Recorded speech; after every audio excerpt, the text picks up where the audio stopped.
Hey guys, so I'm with Steve Toth, the man, the legend. How are you doing, Steve? We've met in SEO Mastery Summit just recently at Matt's conference. Yeah, And I remember having some good conversations. So we went to the Pirate Mastermind thing afterwards. So I'm really excited. Thank you for coming on the show. And I'm excited to learn all I can. yeah, it's good to. I'm doing well, thanks. First of all, and yeah, it's great to reconnect and enjoyed getting to meet you and also your business partner at the Mastery Summit. It was a really awesome conference put on by Matt. So if anybody's thinking about joining next year, lots of value there for sure. And yeah, maybe we'll even see you there. Yeah, everyone should join. And like, if you're an SEO and you've never heard of Mad Singer and what he does, definitely recommend checking him out. I actually should have him on the podcast as well because he has some wisdom. And I know that you've done a lot with him too, and you guys are pretty close, right? Yeah, and we work together on a bunch of things. I actually work with his partner Annie. She's a PM on my team, so yeah, I got pretty close ties with Mads and his crew. Yeah, and I've learned a ton from him. He's been mentoring me as well. So tons of wisdom in that man. So to get into sort of the topic of the episode, I want to learn about your story because I think it's really inspiring. What you talked about on the Mastery Summit, right, was how to grow your LinkedIn presence. And I know you just hit like I don't need the exact number, but it's like 50,000 or 45,000, something like that on LinkedIn, right? Yeah, I don't. It's like low 40s right now, but it's going on a really good clip. So my goal is to hit 50 by the end of the year, and I'll hopefully be able to do that by posting 3 to 5 times a week, just depending on how much material I have. I don't really like create like a content calendar per se. It's kind of whatever I'm feeling on that particular week. So sometimes it can be 5 days a week, sometimes it can be three. But I'm been pretty persistent and consistent with it over the last, I would say, 5 6 months. I've been like relatively consistent from the bird's eye point of view over the last 5 years, but particularly actually leading up to the summit, I made a point of just going more aggressively with it. And if anybody's thinking twice about LinkedIn or thinking, is it a good channel for me, especially if you're in consulting and agency work like you and I are, I'd say it's like one of the best return on investment in terms of your time that you can really put in. But it's just there's a definite kind of ramp up period that's required to kind of gain enough traction with people liking your posts and stuff like that. But I find that it's all about just keeping yourself top of mind. And even if you don't have a huge following, but you have a decent network, and you've added every person you've ever been to a meeting with, or like every person you've ever worked with, been really diligent about growing your network and also helping the people within your network. You don't necessarily need hundreds or thousands of likes on each of your posts. You really just need to be top of mind with your network, and consistent posting can do that. Yeah, I think that is a lot of people forget that just the ability to, have a ideal customer see your post, not even like it, just see it, and then come talk of mine, see that daily or weekly, and then they might reach out. So like keeping that sort of presence there, I think is important. I've been pretty terrible at it. I haven't posted in LinkedIn in a while, so I need to get back on it. But it is a great platform. I've gotten clients from there. I used to go very heavily on it. I think I'm at like 4,000 followers, so not quite 40,000, but might be getting there.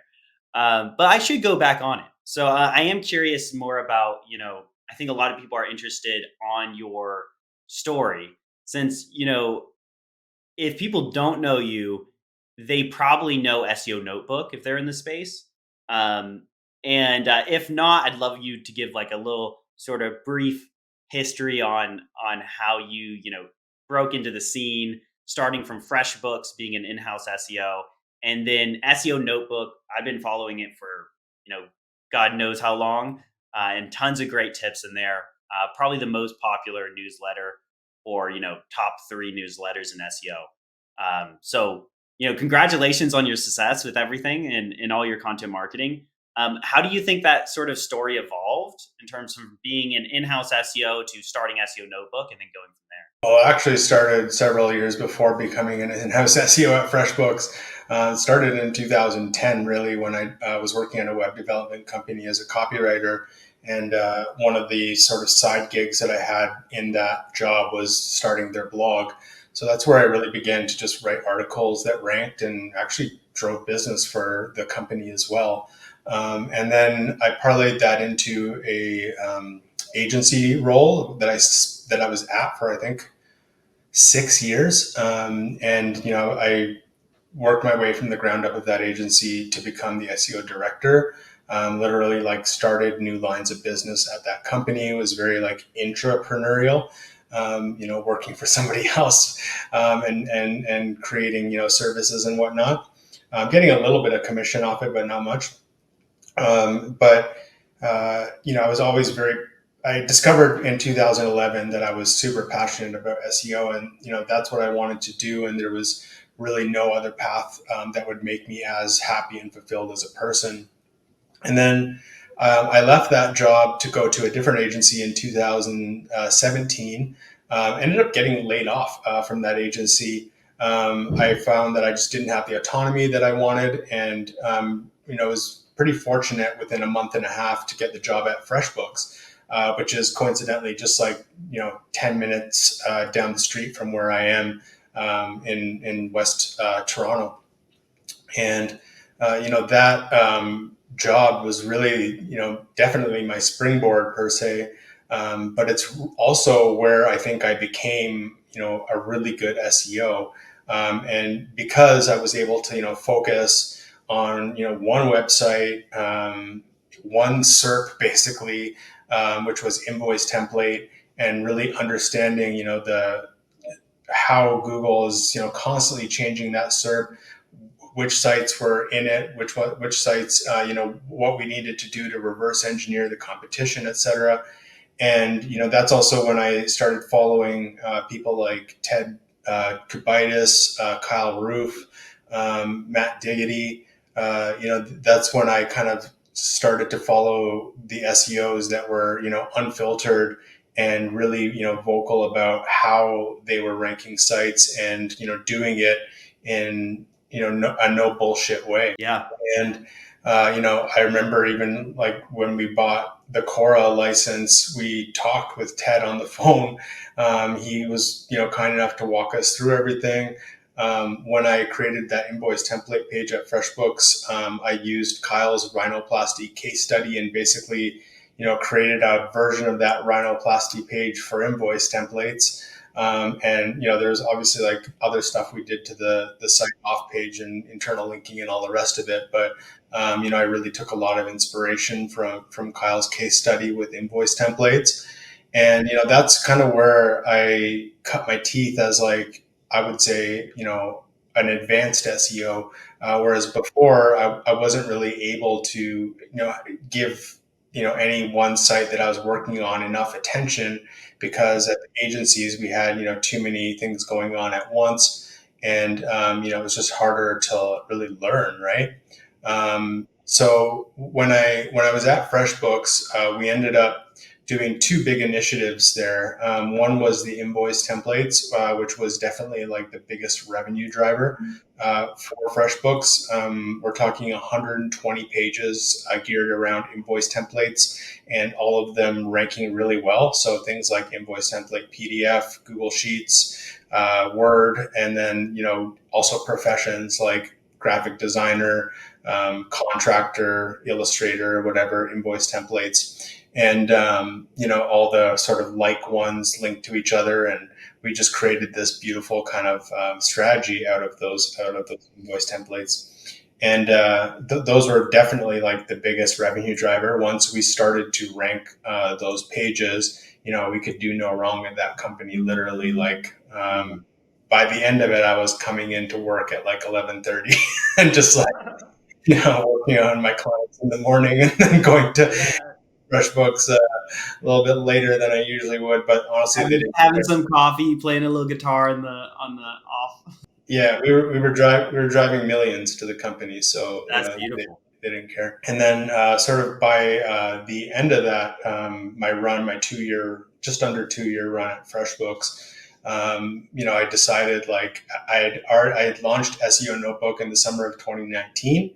Um, got a couple clients initially, like right before I started SEO Notebook, and it just kind of opened my eyes to the way that LinkedIn was a potentially great revenue source for me and like networking source. So I had freelanced super hard, working, burning the midnight oil per se.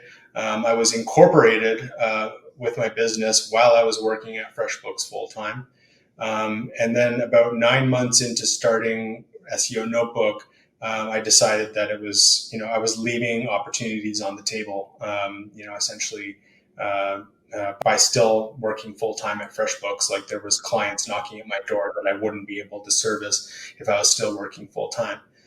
So I approached the CMO, somebody named Paul Cowan, at that time, and I asked him if I could continue on as a consultant, working for FreshBooks on a limited basis, but still working for the company as a freelancer, and they agreed. And in March 2020, right before COVID lockdown, 2 weeks before we went into lockdown, I was a full time entrepreneur, and I've never looked back since. That's amazing. And from there, like I always knew you as a consultant, right? Like you were, I think you had some content out about, like being a seven-figure consultant, something along those lines. Like being working with really big companies like Purple, like FreshBooks, and all those kind of people. And then now, since meeting you, I see you're running like a real agency. Like you have a good team going. You're working with a lot of big companies. How did that transition from sort of successful SEO consultant, working with six clients or whatever it was, to now being a full-fledged agency with employees and a whole team? Yeah, well, our agency, I would say, is more of like a hybrid between consulting and agency. Like, we don't do any web development. We only offer SEO. We don't upload content generally to the client site. We don't even like have the logins to our client sites. So it's sort of like a hybrid agency slash consultancy. But we do have deliverables, and those are mostly geared around content and links. So basically, it's like we're consultants for the strategy, but we also fulfill things like content briefs. We help with setting up the sort of content engine of the site, and we also build links, and we do pretty close consulting strategy every 2 weeks with each client. So whether like I'm still on some calls, like oftentimes like most clients will see me, maybe not on every call, but on at least some of the calls, helping kind of delegate and give my kind of expert 2 cents on things. But we also have some very skilled strategists, that have been honestly really hard to find, but that I'm very thankful for, because I think in terms of an SEO strategist who can see the big picture, but also catch the little details, and do so, and then also tell a story like with the data and all that kind of stuff. They're very hard to come by, but luckily I've got a lot of people kind of pitching me who to work for me essentially, and I've just sort of handpicked the best ones over the years, and yeah, I've got a great team. Can't say enough good things about them. Yeah, and whenever I see you, you always have really good people around you, and I think you've done a great job at networking and like picking out those really talented SEOs, which are hard to find, right? Like I'm growing an agency now, and finding the good people that understand the how the pieces fit together rather than just like how to write an SEO title tag or how like Yeah. this or that. Like to understand the whole picture of like cannibalization of like how terms and how the website kind of interconnects together. That's pretty hard to find. And you're working with some people that are like, doing all kinds of crazy stuff with like Python, with all kinds of like, next level SEO stuff. So yeah, well done on that. I think you have a really good team. Yeah, I mean, networking is really everything, and networking.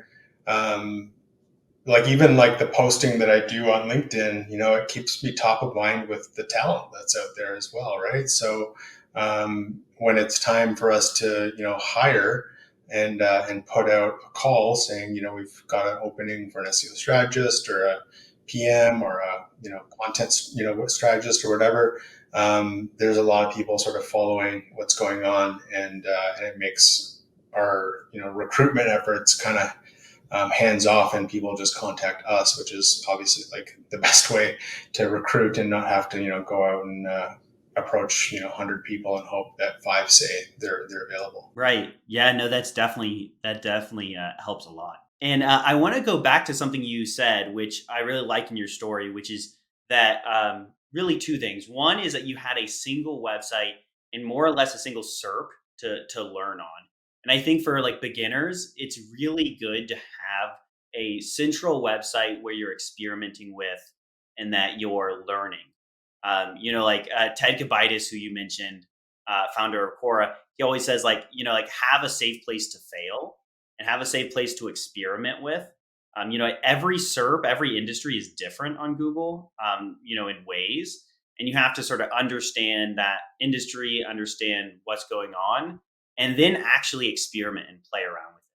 So it definitely a good tip for anybody looking to scale their SEO knowledge is you can go into an SEO agency, but you could also work on a single website and really dedicate yourself to learning that and to talking to people, networking with people that have worked in similar sort of cases.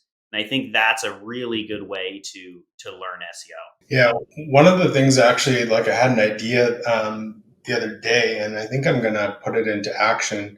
Was it was exactly around this and like a single cert to look at.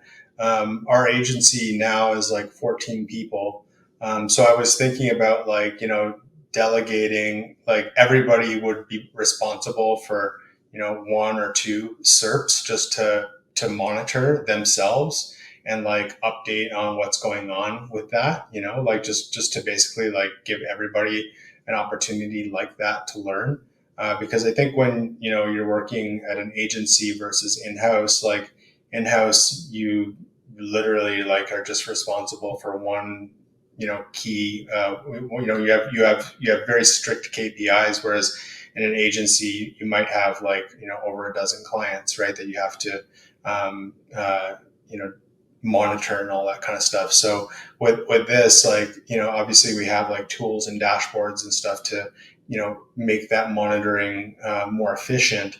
But I think the monitoring versus learning while you monitor may be two different things, and giving everybody at the company a few key SERPs to kind of always keep tabs on would potentially give us each an opportunity to learn the way I did at FreshBooks. Yeah, I think that's a lovely initiative because I do think the difference between monitoring, because like we have these things set up, is that you take responsibility for a SERP. It's like this is my keyword. Like these are my keywords where like I'm looking at them, I'm analyzing them, I'm seeing when like new SERP features come up, I'm seeing what competitors are doing, like that real sort of responsibility, and then being able to see some progress on that SERP too. I think is a really good way to learn and be like, if I change this, one day I added 15 internal links, like did that change anything? Whatever it was. Yeah, I mean, also like the benefit of looking at a cert versus looking at a rank tracker is you get to see how things change, right? Like I remember one time, when I was working at FreshBooks, like the image pack for the invoice templates used to change all the time. Like sometimes it used to be a row of 5, and then one day it was like a pack of 15 of them, and I was like, how the hell are we going to get any clicks if we're number 2 and we're like way below this 15 image pack or whatever. But like understanding the rate at which Google changes all those things is actually very interesting as well. And then I remember one time we had this really tough competitor called Invoice Simple, and they had like 6 massive site links for a non-branded keyword ranking number one. And I was like, holy fuck, like these guys are gonna be like impossible to beat. And then, lo and behold, a few months later, we got up there and we actually beat them. But like, it kind of yeah, it just teaches you so much about the you know non-static nature of the Google SERP, and kind of looks at, like, when you experience losses and traffic losses, or clicks go down on a particular page or a particular keyword, it's not always just due to rank. Sometimes it's due to like SERP features changing. And if you're able to look at one SERP every day, you can really understand that. You may see news pop into it, or you may see images or PAAs or whatever. Like, there's all kinds of reasons, and looking at the SERP just really teaches you what those potential other reasons why you may be losing traffic, what they could be due to. Yeah, I agree completely.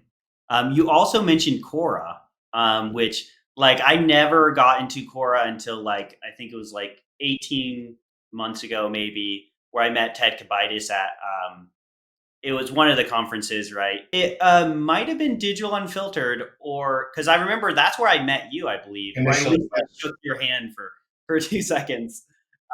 But it was either Digital Unfiltered or no, actually it was SEO Spring Training before that. okay. So Terry Samuel's event. And that's where I first got into Quora, and I started learning that. And I started actually understanding the idea of like entities, sort of entity SEO. And now we have all of this like crazy Core stuff that most people can't understand. I can't understand it very well, but I have someone on my team who's really into it, and I'm learning a little bit. So like, when did you get into Quora? What do you think about the whole? I know you talk a lot about entity SEO, and how entities play a role. Do you guys use Quora at your agency, or do you just kind of use your own brain power to sort of find entities? No, we use a bunch of different things. I think Quora is more like, not a first resort tool, I would say. It's more of a last resort tool, or like a tool where you've got a lot of money riding on a keyword, that's wanting to rank. So I wouldn't say it's a first resort tool. Like, you can definitely rank without Quora. But if you ever find yourself like between a rock and a hard place, and you want to, you want to measure over 5,000 factors of a web page and how it could correlate with all that kind of stuff, then go for it. Like when we were working on invoice template at FreshBooks, we did use Quora. And by the way, if you're wondering what that tool is, it's CROA. And I think the site is called SEOtoollab.com. But yeah, we used it at FreshBooks when we were doing invoice template. And the way that it works, for anybody who doesn't know, is essentially, it's a program, it's an app that's on your computer, and you input your keyword in your page, and it measures, potentially like something like over 5,000 potential factors on your website, as it relates to the other websites that are ranking. And then it says, if there's a high correlation of that factor with, the pages on page one, and there's no correlation with the pages on page 10, then that's probably a factor that you should optimize towards.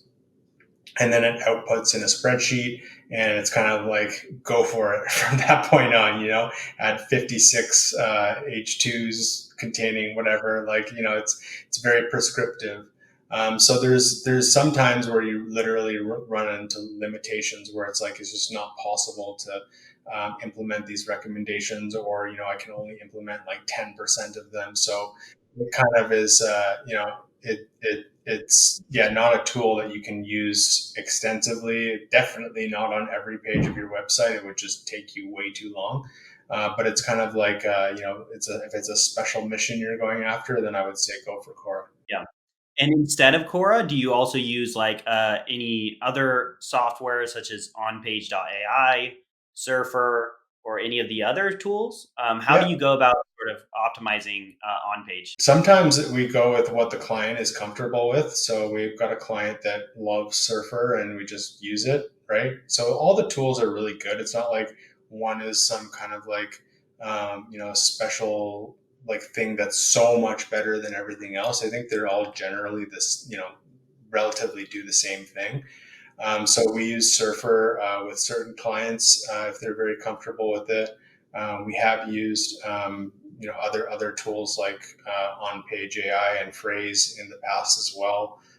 So it just kind of depends on what the client prefers and what we think is the best tool for the particular job. Very nice. And this is just kind of a little bit of a move in terms of topic, but with all these tools, same like Surfer, same like OnPage.ai, they also make it very easy to sort of generate content with AI, put in all the entities, and then just throw that up on a web page. I know that we talked briefly about, I think at Chiang Mai, where I was asking about AI content, and you said you still see, human rank content typically ranking better. Where are you with that now? Like, do you think that human content is typically where you guys are going towards, or do you do a mix of both? Like, where do you find, can AI content with just the correct entities be good enough, or should we be doing more than that? We prefer still doing human written content. I mean, I think the danger zone with AI is when you start to publish, hundreds of pages even a day, let alone like a month, or like just publishing way too many pages at once. Like Google, is not stupid, and they can realize that like that's probably outside of the budget of a DR20 website to be publishing 1,000 articles a month, right? So that kind of stuff is going to get the microscope on you and potentially harm you. This also boils down to what the client wants. So, sometimes like we've got two clients I can think of right now who are like, I don't want to employ writers. I want to do AI. And, we do our best to do that. And we have gotten results with that. But I think when it actually comes down to, conversion, the control that you can have, the sort of, vector embeddings that you want to place strategically in your content when you internal link from one page to another. Those types of things are, I don't think AI is quite there yet in terms of doing all that. And to be honest, like, it's not going to develop like a point of view or write persuasive copy or really make a person think. So we definitely prefer to hire, real writers and get a little bit more control over the content. Yeah, I think that's fair enough. I think that's pretty accurate. And not to mention, from all the recent like API leaks and things of that nature, we're seeing user experience, user engagement signals being very important. Chrome views and traffic being very important. So it does seem like if you're able to create content that's actually good for humans, that people actually find, engaging and new and relevant, or even sharing the content, then that's obviously going to be a big leg up. And as we go forward, people are going to just get better at detecting, like, oh, this is clearly AI fluff. So you have to be careful, I think. Yeah, I mean, just look at like our space, right? There's probably so many people writing AI articles about internal linking best practices or on-page SEO best practices or whatever. But then, you look at a real best practice example of someone like Brian Dean, who literally like didn't let anybody else write on backlinko except for himself, before he sold to SEMRush. Took total control over all of that kind of stuff, and look at the backlinks he was able to build because people were like, this guy is amazing. He put so much effort into his content, and he's a DR90 website for just a single person website. So he built, first of all, like a great personal brand, a lot of credibility with people, put his heart and soul into his content. There was recently somebody I saw on the SEO Signals Lab posted something like Brian Dean said that Topical authority is overrated. And, he took the approach, I'm talking about pre SEMRush acquisition, of writing, a few, like not a lot of articles, like didn't write, publish something like 30 or 40 articles on his website, but literally just like put as much possible effort into them, as he humanly could, and was able to rank for things like Google algorithm factors and all the rest of it, like skyscraper or link building techniques, or just even Yep. rank for link building, right? Yeah. Yeah. Because people recognized and acknowledged that he was creating such high quality content, right? So I mean, for him to say that topical authority is overrated is like, a little bit unfair because of the approach that he took. And, granted, he was able to do it without quote unquote topical authority. But I don't think everybody's capable of, writing the type of quality that Brian Dean was creating, back in the mid 2010s and late 2010s. Yeah. Yeah. I remember when I started SEO like 6, 7 years ago, like any of the main keywords you would search for SEO, because I was learning it, like link building, keyword research, all of those main ones, probably like on page SEO checklist. He was always there. Right. And so I remember watching or reading a lot of his stuff. And yeah, he did a really good job on content marketing there. I am curious because, like, I feel like this idea of, like, I want to hear your thoughts on topical authority since you mentioned it, and then also a little bit more about entities. And we mentioned entities a little bit, and this is kind of a buzzword that gained popularity in the last few years, which is really just about nouns, like person, place, or thing, their ideas, and we talked about it a little bit because Quora does a lot with entities, and a lot of Surfer, all these other softwares really just recommend related words that Google will connect together and understand the relevance of the web page. Um, but I'm curious if that's kind of as far as I've gone with entities, is really just thinking of them as in what I mentioned, and then maybe thinking of it in sort of a topical map and stuff. But like maybe you could fill in the gap somewhat of how you think about entities and topical mapping, or do you think it's overrated? No, I don't think it's overrated. Entities essentially is just, the important thing to understand about it is just like it's the distance between words in Google's, in what Google understands between all these entities, right? So if you add the word like Apple, right? This is just a classic example. And you had, Red Delicious, Orchard, Farmer, Grocery Store. You know that those entities mean that you're talking about the apple that you pick off a tree.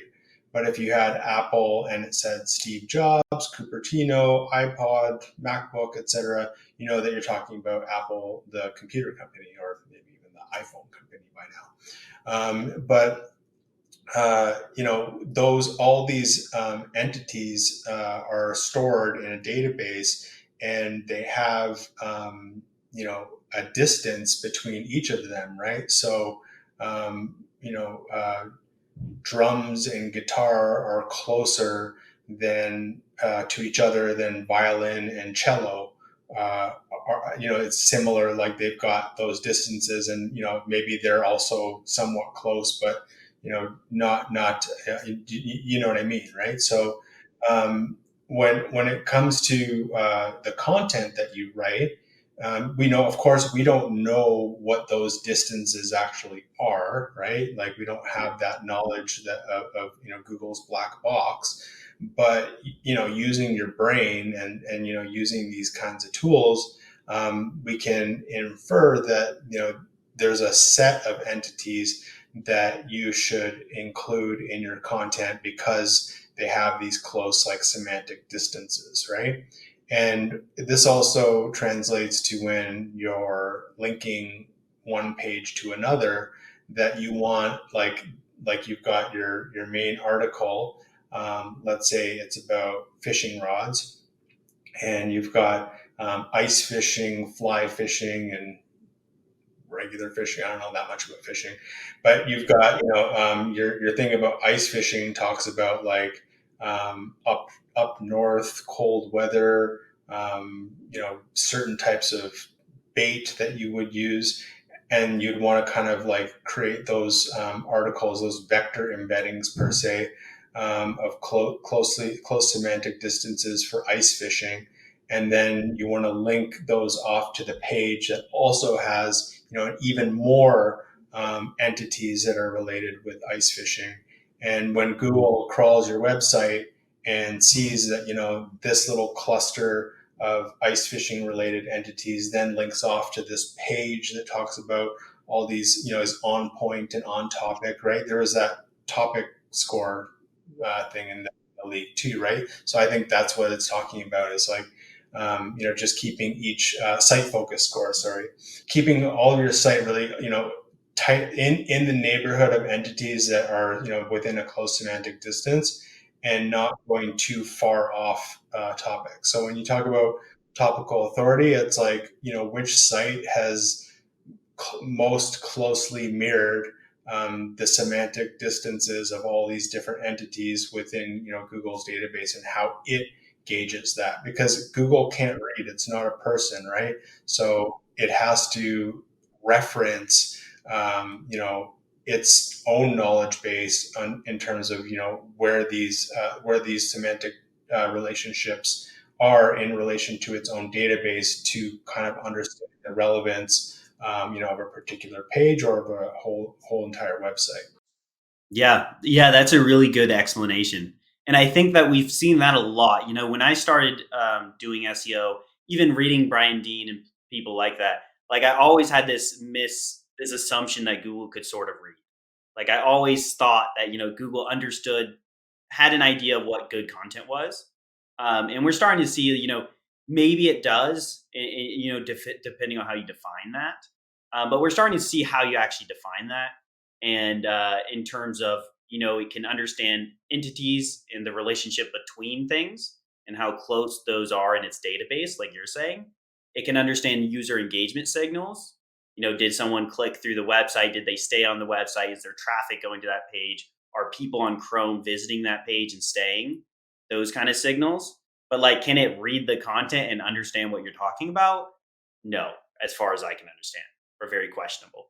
And it also wants to match the entities in your query to the entities in the page, not just once you're on the page and what the internal links are and all the rest of it, right? So, what you're saying is it's essentially corroborating that it's sending the user on the right path, right? So it's taking whatever that query is, looking at the entities of that, trying to match the best page to what the intent of that search is.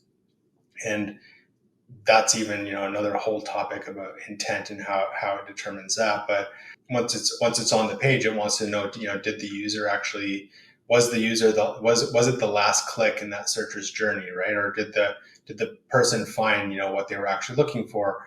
Or better yet, did the person go on that web page, not visit any other pages, but then go on a journey on that web page, right? And like actually, use that website.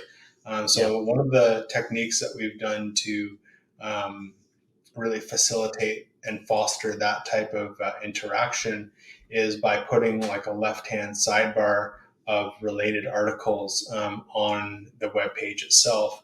And we've done that to great effect with a number of clients. And whenever I show clients the success that we've had doing that, it's been really amazing.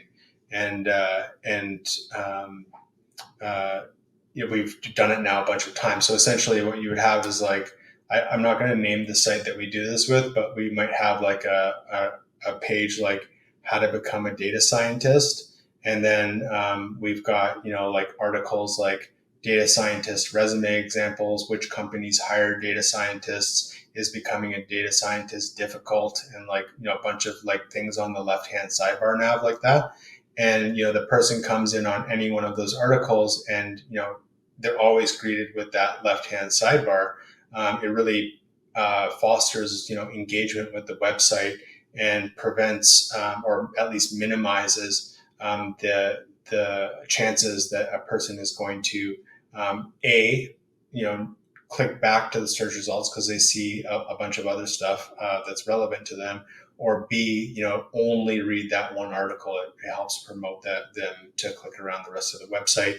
And like, as you said, when, it's a Chrome user and Google sees that type of behavior, it's going to reward the site for that. Yeah, and I've seen that. I learned that strategy from you, looking at you post on LinkedIn or something like that, and I remember investigating that and like seeing the sort of it's like a table of contents for the topic on whether that's being a data scientist or whatever it is, and yeah, I think that's a really good. I don't know if I haven't seen that too often outside of I think a case study you shared some years ago, something like that. Yeah, it's the important thing to note about it is it's not a table of contents. They're actually separate articles.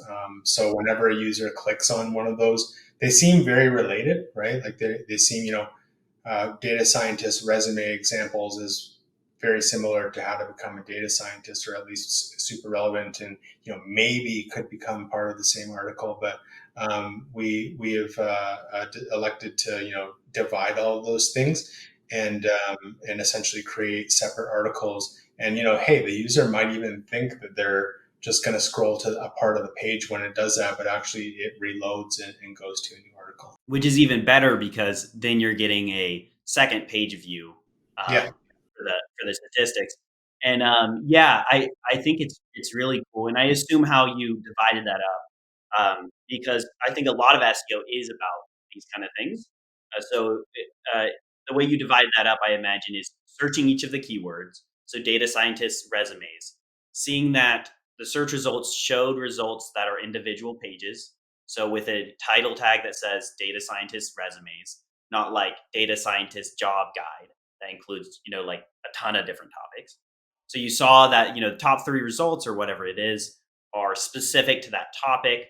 You separated that out into separate pages, then created like a pillar page or hub page that then links down to all of those. And then I assume you link back up as well. Yeah. As you were talking, I actually just got an idea. So I was thinking about like, for that main pillar page about like how to become a data scientist, like you could potentially create little spots on those pages to link to some of your most important articles if you haven't already done that. Just to create those little vector embeddings that go and help people bounce around the site. But you already have them in the left sidebar, so it's high probability that they'll click on them. But actually creating additional sections for all that kind of stuff within that main page could also help Google kind of understand the relationships between all that. Yeah, yeah. And I think a lot of what we're talking about is SEO strategy. And I think that a lot of what SEO Notebook has been so useful to me is around SEO strategy. It's a lot of the SEO tips, tricks, and strategies that really help out for an analyst or a strategist to sort of, learn the SERPs and figure out what's going on. Do you have anything that you look for sort of in a great strategist or in a great strategy for your clients? It's kind of a general question, but like what makes a great SEO strategy? And maybe what makes a great SEO strategist if you're hiring someone? Well, I think the thing that a client should look for is, sometimes there's like, like people niche down, right? So, you might already have had success in one vertical and you just go after that. But, what I mainly work with is like B2B SaaS. I can't niche down on online signature software and be the SEO for every online signature software company, right?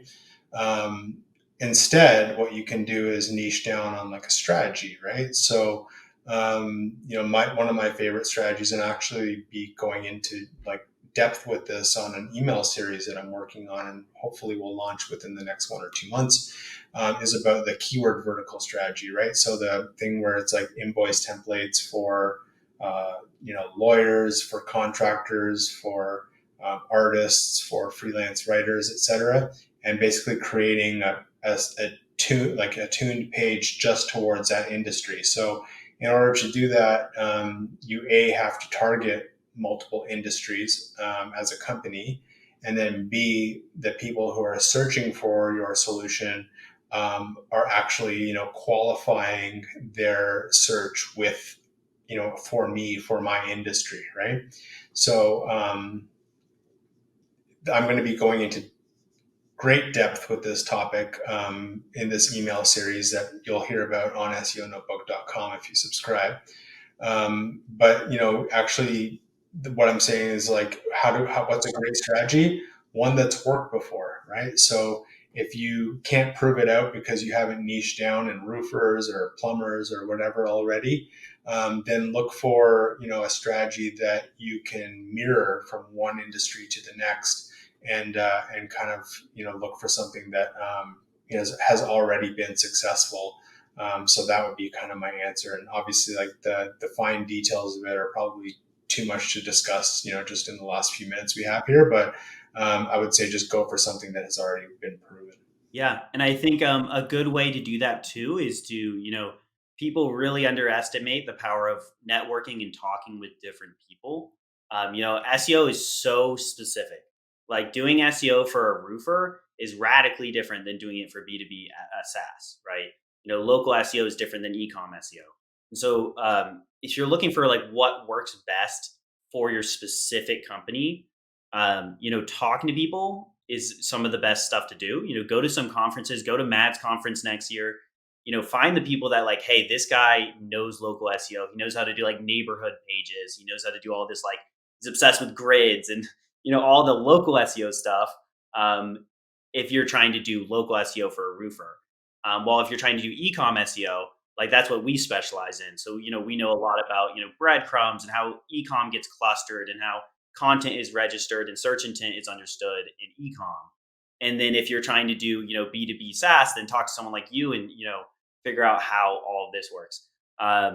So I think it's a good idea to just, open your brain to different, experiences. And, SEO is such a gray area for a lot of things. Yeah, I think if a great piece of advice to give to a client if they're trying to hire an SEO agency is figure out like what the agency is actually good at, right? Don't hire a local SEO to do your e-commerce, even though there's probably many, unfortunately, many local SEOs who would still take on an e-commerce website even if they weren't set up with the SOPs and all that kind of stuff to actually do it well, right? So figure out, what your SEO provider is actually good at, and make sure that's aligned with the type of SEO that you need. Yeah, I completely agree. I will let you go here in a second. I'm curious on, last question is what is your take on the future of SEO? Just as sort of a general thing with all these changes, like do you have any intuition on where things are heading in the next few years? Like what do you see going on recently? It's going to be the same trend that's already been happening for the last 20 years. And I don't mean to say that SEO it will not change. It will change. I don't think it'll die. Okay. That's first of all. Right. But what has happened in the past and, continues to happen is that the people who are not at the top in terms of their understanding just can't compete anymore. Right. So there's this constant shedding of once viable SEO tactics that like you're talking about, like in 2010, like just building thousands of links to mediocre landing pages and getting rankings, right? Like that did not require skill, right? Or critical thinking or any of that. That was just literally like read that on a forum, tried it, and it worked. It worked, so let's keep on doing that for everybody. And that was basically the strategy. That kind of stuff I think is going to die, and it will continue to die. So the people who are not at the top of their game are going to have a very hard time, being staying relevant. But the people who are, in the top, 5%, 10%, even hopefully like 1%, those people, will, or not hopefully, but you know what I mean? Like with the people who are at the top of their game, are just going to continue to evolve. And even though AI overviews have launched and all this kind of stuff, or Google may lose market share to chat GPT search or whatever, as long as there's still clicks in your search console, SEO is not dead. And I have not seen any of that yet. And I think that the people who think and watch me right now are think, you're doomed, Steve, you're not realizing it. Well, you're talking about changing people's behaviors, and you're also not in a bubble. We're in a bubble right now. And anybody who's critiquing me right now, if they're watching this, is in a bubble. I'm sorry, you're in a bubble. But my mom, the retired high school principal, my cousin, the nurse, or